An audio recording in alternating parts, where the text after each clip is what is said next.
Lecture आपका दोस्तों ये छठा होगा I think, pronoun.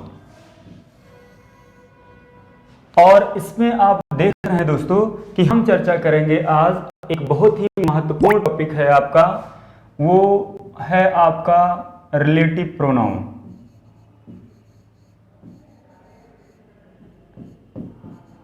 Relative pronoun.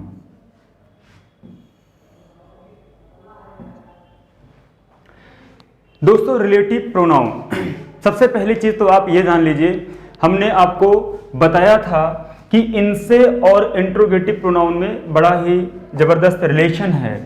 Interrogative pronoun आपने सीखा कल, थोड़ा सा आप देखें।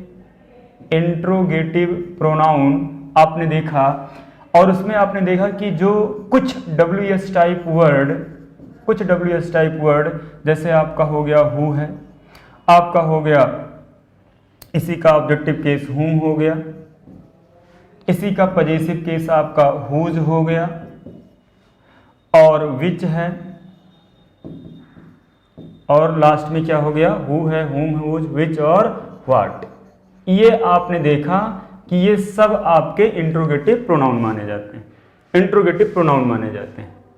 इसी में आज आपको रिलेटिव प्रोनाउन पढ़ना है, तो इंट्रोगेटिव प्रोनाउन रिलेटिव प्रोनाउन में बड़ा गहरा संबंध है। संबंध ये है, और डिफरेंस कैसे आप करेंगे, कहने का मतलब ये है कि यही हु रिलेटिव प्रोनाउन का भी कार्य करेगा और यही हु आपका इंट्रोगेटिव प्रोनाउन का भी कार्य करेगा। अब कैसे क्या होगा, इनमें डिफरेंस आपको जानना है, और डिफरेंस जानने के लिए आपको ये जानिए थोड़ा सा कि रिलेटिव प्रोनाउन का मतलब होता है दोस्तों किन्हीं दो सेंटेंस को जोड़ना। कोई दो सेंटेंस होता है दोस्तों, और जब आप इनको जोड़ने का प्रयास करते हैं, जिससे जोड़ते हैं उसे रिलेटिव प्रोनाउन कहा जाता है। जिनसे आप इनको जोड़ते हैं उसे रिलेटिव प्रोनाउन कहा जाता है। यही आपका दोस्तों क्या होता है, रिलेटिव प्रोनाउन हो जाता है। और आप ये जानिए कि जैसे ही अब यहां पर आपके यही हु आएगा आपका, चाहे आपका हुम आएगा, या आपका हुज आएगा,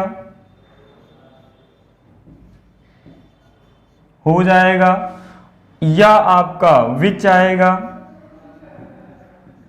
आएगा, और या आपका लास्ट में क्या है दोस्तों, व्हाट है, व्हाट आएगा। यही 5 हैं। इनके अलावा एक और बढ़ जाएगा, वो हमको बताएंगे, वो है दैट। तो आप देख पा रहे हैं दोस्तों कि जब हु, हुम, हुज, विच, व्हाट और दैट का प्रयोग किन्हीं दो सेंटेंस को जोड़ने के लिए किया जाए, किन्हीं दो सेंटेंस को जोड़ने के लिए किया जाएगा, तो यही आपके रिलेटिव प्रोनाउन की तरह कार्य करते हैं। किन्हीं दो सेंटेंस को जोड़ने के लिए किया जाएगा तो इन्हें ही क्या कहते हैं, रिलेटिव प्रोनाउन कहा जाता है। अर्थात एक सेंटेंस यहां कुछ ना कुछ होगा, एक सेंटेंस यहां होगा, बीच में ये आपका आएंगे। दूसरी चीज, जब ये रिलेटिव प्रोनाउन का कार्य करेंगे, हु, हुम, हुज, विच, व्हाट, दैट, तो दैट तो नहीं ठीक है, लेकिन ये जो भी WS टाइप वर्ड हैं, इनके लिए आप एक चीज और दिमाग में रखिए कि जब ये रिलेटिव प्रोनाउन होंगे, जब भी रिलेटिव प्रोनाउन होंगे, तो इनके मतलब सेंटेंस के लास्ट में कभी भी साइन ऑफ इंट्रोगेशन का प्रयोग नहीं किया जाएगा। आप ध्यान दें कि जब ये इंट्रोगेटिव प्रोनाउन का कार्य करेंगे तो सेंटेंस के लास्ट में कभी भी साइन ऑफ इंट्रोगेशन का प्रयोग नहीं किया जाएगा। हमेशा लास्ट में क्या आएगा, फुल स्टॉप का प्रयोग किया जाएगा। सबसे बड़ी पहचान, जब भी रिलेटिव प्रोनाउन होगा दोस्तों, तो इंट्रोगेटिव साइन का प्रयोग ना होकर क्या हो जाएगा, वहां पे फुल स्टॉप का प्रयोग हो जाएगा। और आप ये जानिए दोस्तों, तो इस प्रकार से एक चीज आप दिमागी रूप से, मेंटली रूप से तैयार हुई कि जब WH वर्ड हु, हुम, हुज, विच, व्हाट और दैट का प्रयोग किन्हीं दो सेंटेंस को जोड़ने के लिए किया जाता है, तो इन्हें रिलेटिव प्रोनाउन कहा जाता है। थोड़ा सा डेफिनेशन भी लिखते चलिए, देखते चलिए आप और लिखते चलेंगे। तो आप ये देखिए, पहला पॉइंट यही लिखेंगे कि जब हु, हुम, हुज, विच, व्हाट और दैट का प्रयोग का प्रयोग किन्हीं दो वाक्यों को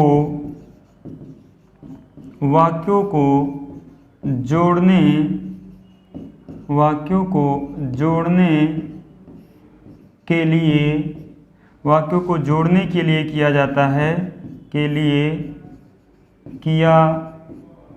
जाता है, तो उसे रिलेटिव प्रोनाउन कहा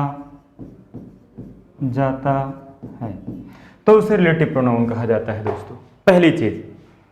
अब कैसे जोड़ेंगे? क्योंकि ये जोड़ने का कार्य करते हैं दोस्तों, इसीलिए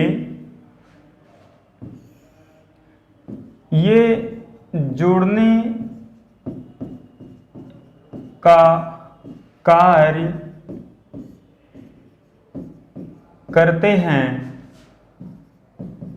करते हैं, इसीलिए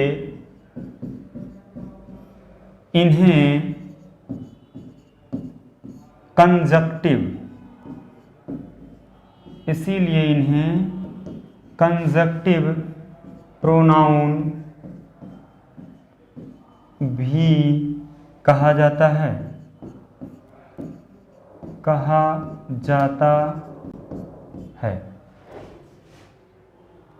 एक और पहचान दोस्तों हमने कहा,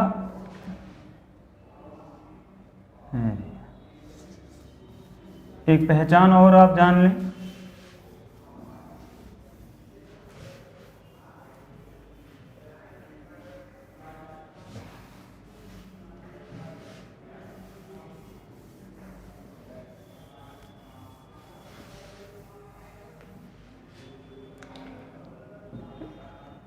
WH टाइप वर्ड जब रिलेटिव प्रोनाउन का कार्य करते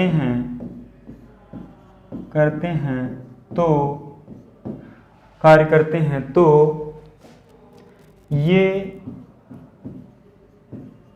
अपना साइन ऑफ इंट्रोगेशन, प्रश्न सूचक चिन्ह की जगह फुल स्टॉप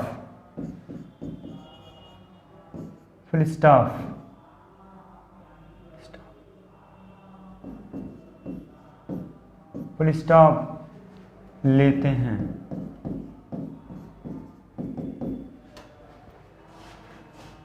ये चीज दिमाग में रखिएगा।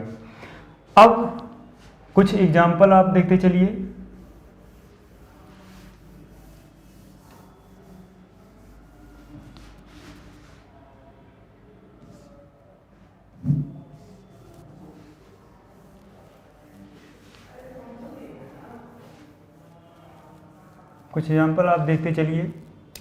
ये हैं कौन कौन से? हमने कहा कि ये आपके हु हैं।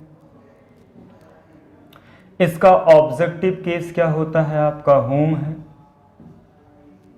इसका पजेसिव केस क्या है? आपका हुज है।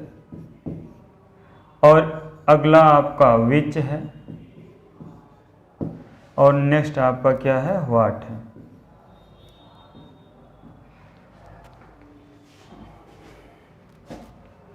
ये जानते हैं कि हमेशा सब्जेक्टिव केस होता है।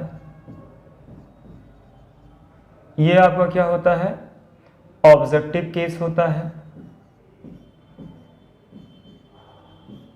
ये आपका क्या होता है? पजेसिव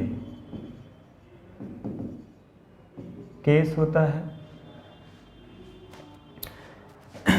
इसका प्रयोग सब्जेक्टिव ऑब्जेक्टिव दोनों में किया सकता है, और इसका प्रयोग भी सब्जेक्टिव और ऑब्जेक्टिव दोनों में हो सकता है। हु का प्रयोग तब किया जाता है जब एंटीसीडेंट मतलब होता है पूर्ववर्ती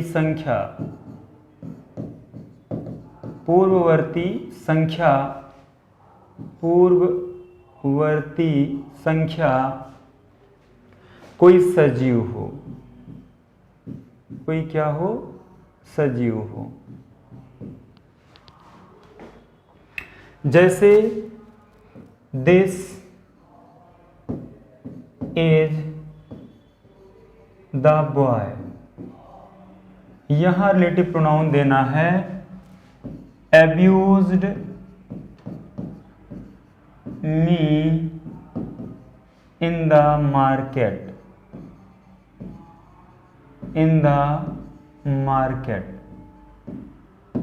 who abused me in the market। अब आप देख पा रहे हैं कि दिस इज द बॉय, ये है boy, this is the boy.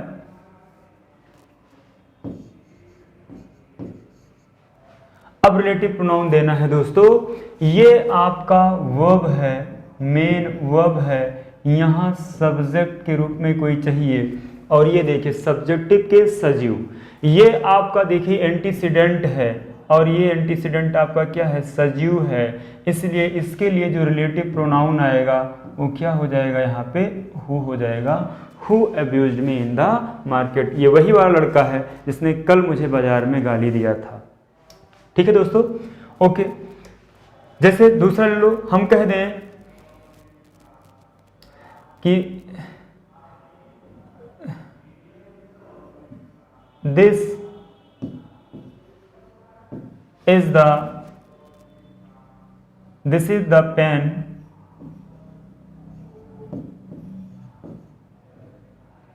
sorry, this is the girl,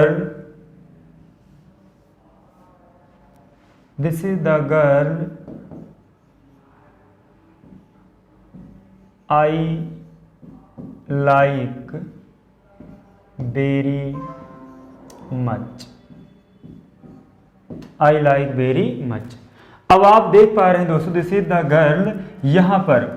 अब देखिए यहां पर ये सब्जेक्ट आपको ऑलरेडी मिल गया है, इसका मतलब यहां पे ऑब्जेक्टिव केस की आवश्यकता है और ऑब्जेक्टिव केस आपका कौन करता है, हुम करता है। तो आप यहां पर क्या लगा देंगे दोस्तों,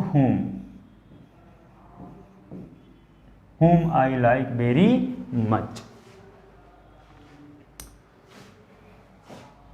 जैसे हम एक और ले लेते हैं पजेसिव केस का,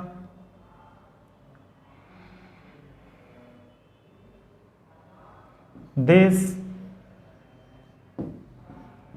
is the triangle, this is the triangle whose all sides are equal, whose all sides are equal। अब आपने यहां पे क्या लगाया दोस्तों, हुज, ये क्या लगाया आपने relative pronoun whose all sides are equal दोस्तों। तो ये आप देख रहे हैं कुछ एग्जाम्पल्स का क्रम चल रहा है आपका, आपने हुज का प्रयोग किया यहाँ पे। ठीक है दोस्तों, विच का प्रयोग ये देखिएगा किसी निर्जीव के लिए किया जाता है, निर्जीव, किसी निर्जीव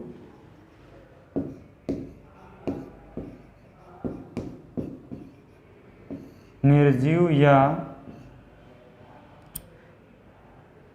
एनिमल्स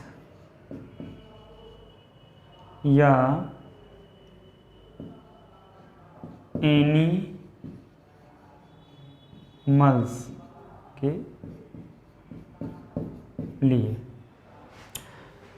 निर्जीव या एनिमल्स के लिए किया जाता है दोस्तों। जैसे हम कह दें आपसे कि this is the book, this is the book dash I lost yesterday, which I lost yesterday। तो बुक दोस्तों आप देख रहे हैं क्या है, ये निर्जीव है, नॉन लिविंग है, निर्जीव है, और इसीलिए इसके लिए रिलेटिव प्रोनाउन विच का प्रयोग किया जाएगा, which I lost yesterday। दोस्तों तो ये विच का यूज आपने देखा कि जब कोई निर्जीव वस्तु आएगी और उसको कनेक्ट करना होगा तो हम क्या लगा देंगे, वहां पे विच का प्रयोग करेंगे, विच आई लॉस्ट यस्टरडे।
और अब आपका दोस्तों क्या है, वाट है,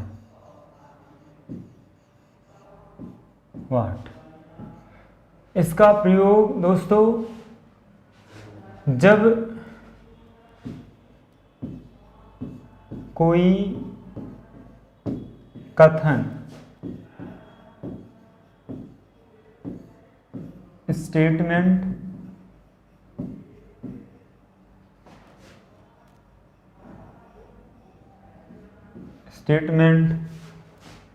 या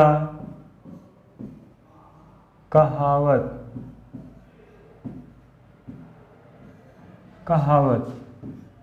प्रोवर्ब्स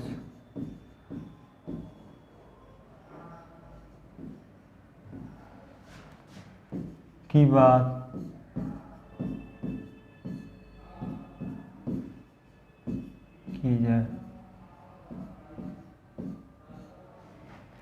बात की जाए, ओके दोस्तों। जैसे हमने कहा दोस्तों, ये कई बार आपके एग्जाम में पूछा गया है, बहुत महत्वपूर्ण है। Listen to me dash I say, कथन है दोस्तों, कथन आई से, जो भी मैं कुछ कहता हूं उसको सुनो। तो लिसन टू मी, यहां पर क्या आ जाएगा दोस्तों, what I say, listen to me what I say, listen to me what I say. तो यहां पर क्या लग गया दोस्तों, व्हाट का प्रयोग हो गया। और लास्ट है आपका दैट, दैट का प्रयोग। इसी पैटर्न पे आपके एग्जाम में एक बार प्रश्न बना दैट के पैटर्न पे,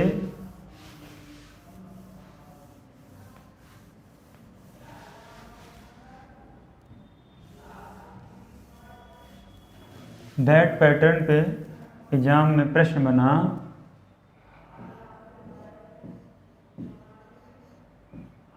ये बना था कि ऑल दैट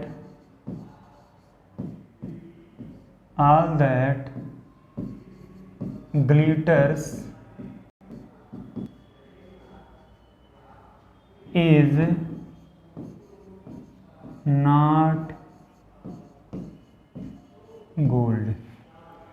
ये अंडरलाइन करके पूछ लिया गया था, ये टेट में आया हुआ प्रश्न है, टेट में ये पूछा गया है।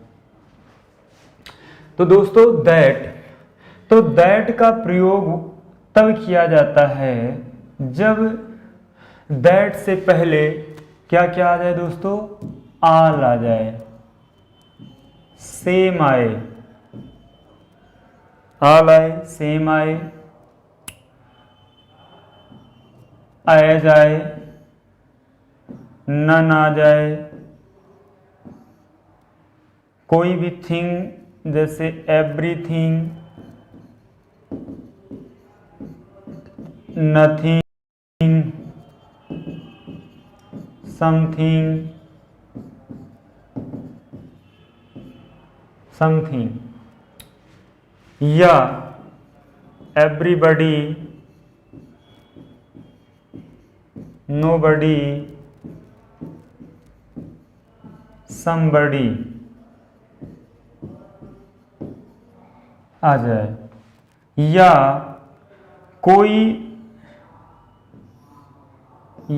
कोई सुपरलेटिव डिग्री का adjective, superlative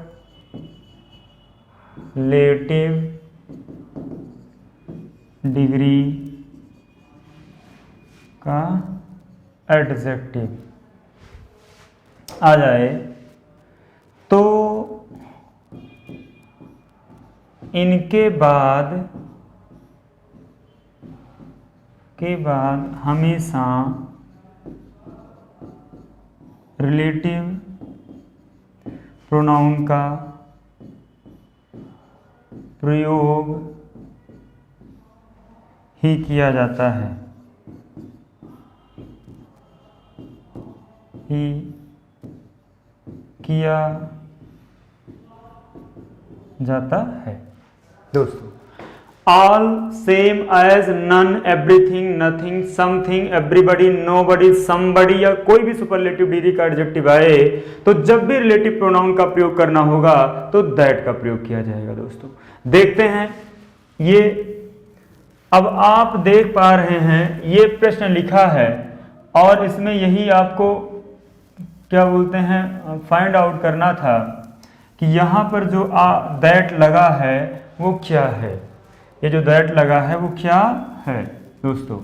all that glitters is not gold, all that glitters is not gold. आप देख रहे हैं कि ऑल के बाद ये दैट आया है हुआ है दोस्तों, तो क्या हो जाएगा? ये रिलेटिव प्रोनाउन का कार्य करेगा। रिलेटिव प्रोनाउन, हर चमकती चीज सोना नहीं होती। एक्चुअली मर्चेंट ऑफ वेनिस जब आप पढ़ेंगे, जब प्रिंस ऑफ मोरक्को जाता है पोर्सिया से शादी करने के लिए और बॉक्स को ओपन करता है, तो जब उसमें पोर्सिया की वो 3 बॉक्स होते हैं तो गोल्ड को प्रेफर करता है वो, और गोल्ड को ओपन करने के बाद उसमें पोर्सिया का फोटो नहीं मिलता, तो वो यही स्टेटमेंट देता है कि all that glitters is not gold, हर चमकती चीज सोना नहीं होती। ओके दोस्तों, एक और एग्जांपल ले लीजिए, जैसे हम कह दें कि this is the best book dash I needed right now, I needed right now. अब this is the best book I needed right now. दोस्तों यहां पर आपको फिल करना है, और अब ये जो बेस्ट बुक है इसी का रिलेटिव प्रोनाउन चाहिए। अब यहां पर यदि आप विच लगाएंगे तो ये दोस्तों क्या हो जाएगा? ये गलत हो जाएगा। ये अगर बुक निर्जीव समझ करके आप यहाँ पे विच लगा देंगे तो ये गलत हो जाएगा। दोस्तों आपको दिमाग में रखना है कि ये इससे पहले ये सुपरलेटिव डिग्री का एडजेक्टिव आ गया, गुड, बेटर, बेस्ट, और इसलिए यहाँ पर किसका प्रयोग किया जाएगा दोस्तों? दैट का। क्या लग जाएगा? दैट लग जाएगा। That I needed right now, that का प्रयोग हो जाएगा दोस्तों। तो ये सारी चीजें आपको दिमाग में रखना है दोस्तों। फिर अब ऐसे एग्जाम में देखे this is the best book that I needed, that क्या है? रिलेटिव प्रोनाउन है, डिमॉन्स्ट्रेटिव प्रोनाउन है, एडजेक्टिव है, डिमॉन्स्ट्रेटिव या डिस्ट्रीब्यूटिव एडजेक्टिव है, तो ये क्या है आपका? रिलेटिव प्रोनाउन है दोस्तों, रिलेटिव प्रोनाउन है। तो इस प्रकार से दोस्तों हमने रिलेटिव प्रोनाउन को आपको पूरा समझाने का प्रयास किया है। आई होप आपको समझ में आया होगा। केवल इसमें लर्न करना है और थोड़ा सा आपको पहचान करने आना चाहिए। लास्ट के वीडियोस में जब हम आपसे एक्सरसाइज कराना प्रारंभ करेंगे तो सारी चीज़ों पे चर्चाएं हो जाएंगी, आप परेशान बिल्कुल नहीं होंगे। ओके दोस्तों, थैंक यू।